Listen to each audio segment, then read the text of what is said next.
Chapter 2. The Nature of Awareness. Just as a screen is never agitated by the drama in a movie, so being aware or awareness itself is never disturbed by the content of experience. Thoughts may be agitated, feelings distressed, the body in pain and the world troubled, but pure knowing, being aware or awareness itself is never perturbed by anything that occurs in experience. Thus, its nature is peace itself.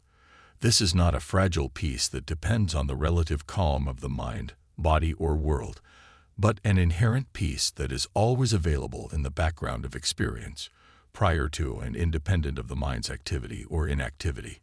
It is, as such, the peace that passeth understanding. Nothing that takes place in experience enhances or diminishes the experience of being aware or awareness itself, just as nothing that takes place in a movie adds anything to or removes anything from the screen. Being aware is never aggrandized or demeaned by the acquisition of knowledge or the occurrence of any particular experience. It needs nothing from and fears nothing in experience. It stands neither to gain nor lose anything from any particular experience. Awareness is inherently whole, complete, and fulfilled in itself. Thus, its nature is happiness itself, not a happiness that depends upon the condition of the mind, body, or world, but a causeless joy that is prior to and independent of all states, circumstances, and conditions. It is for this reason that, when asked if there were a single message that he would like to impart to his students, J. Krishnamurti replied, "I don't mind what happens." Just as the screen does not share the qualities, characteristics, or limitations of any of the objects or characters in a movie, although it is their sole reality, so the knowing with which all knowledge and experience are known does not share the qualities, characteristics, or limitations of whatever is known or experienced. Thus, it is unlimited or infinite. Just as the screen is not conditioned by anything that takes place in a movie, so knowing, being aware or awareness itself, is never conditioned by anything that takes place in experience. Knowing, being aware or awareness itself, is the essential, irreducible essence of the mind prior to its conditioning in the form of objective experience. It is, as such, unconditioned. If we are absorbed in a movie, it may seem at first that the screen lies behind the image. Likewise, if we are so captivated by experience that we overlook the simple experience of being aware or awareness itself, we may first locate it in the background of experience. In this first step, being aware or awareness itself is recognized as the subjective witness of all objective experience.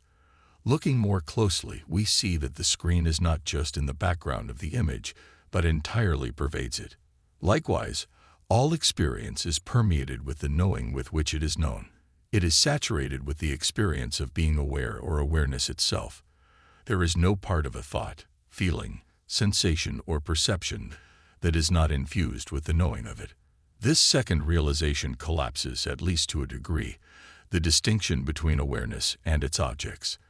In the third step, we understand that it is not even legitimate to claim that knowing, being aware or awareness itself pervades all experience, as if experience were one thing and awareness another. Just as the screen is all there is to an image, so pure knowing, being aware or awareness itself, is all there is to experience. All there is to a thought is thinking, and all there is to thinking is knowing. All there is to an emotion is feeling, and all there is to feeling is knowing. All there is to a sensation is sensing, and all there is to sensing is knowing. All there is to a perception is perceiving, and all there is to perceiving is knowing.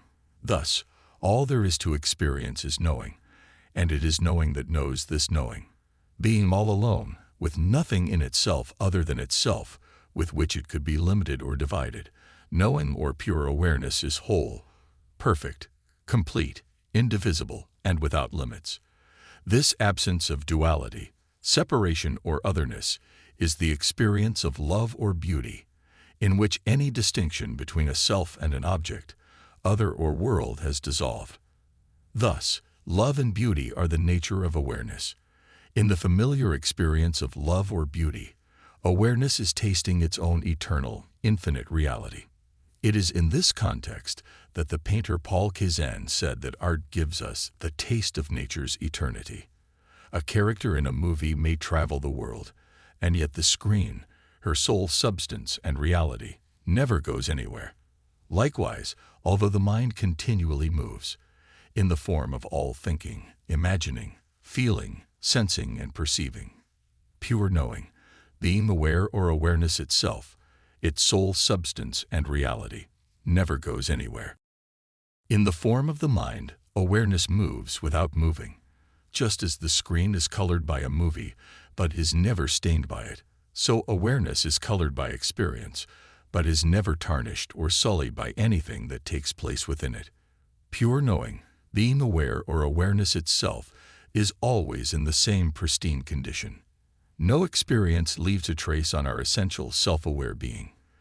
Just as the screen is utterly defenseless against anything that happens in a movie, and yet is never destroyed by the activity that takes place upon it, so awareness is completely open or vulnerable to all experience, and yet, at the same time, unharmable and indestructible.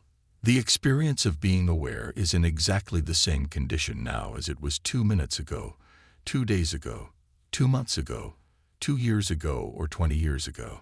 The awareness with which our experience as 5-year-old girls or boys was known is exactly the same awareness with which our current experience is known.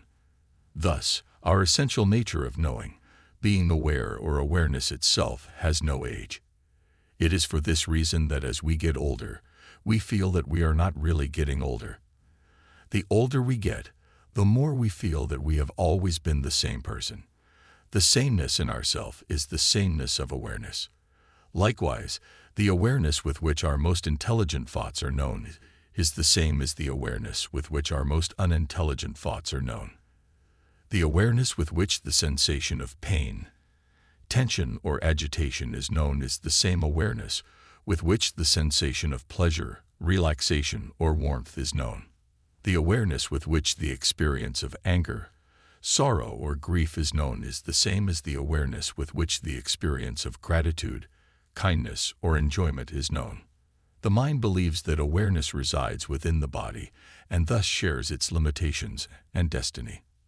Therefore, the mind believes that when the body is born, awareness is born, that when the body grows old and sick, awareness grows old and sick, and that when the body dies and disappears, awareness dies and disappears with it. However, when the character in a movie is born, the screen is not born. When the character in a movie grows old, the screen doesn't age, and when the character in a movie dies, the screen doesn't die or disappear. Likewise, when the body appears or is born, awareness is not born. When the body ages, awareness does not age, and when the body disappears or dies, awareness does not die or disappear. It remains in the same ageless condition throughout. Awareness never experiences its own appearance or disappearance, its own beginning or ending, its own birth or death. In order to claim such an experience, awareness would have to be present prior to its own appearance, beginning or birth, and after its own disappearance, ending or death. The finite mind imagines that awareness disappears in deep sleep, but in awareness's experience, it is the finite mind that disappears in deep sleep, leaving awareness all alone. Deep sleep is not the absence of awareness. It is the awareness of absence, thus in its own experience of itself. And awareness is the only one that knows anything about itself. Awareness is birthless and deathless. In other words, awareness is eternal. Just as nothing happens to the screen when a character in a movie becomes sick, so nothing happens to awareness when the body falls ill. It is for this reason that to know one's true nature of pure awareness is the ultimate healing. If one knows oneself as pure awareness, or the simple experience of being aware, one is always in perfect health. Nothing ever happens to awareness.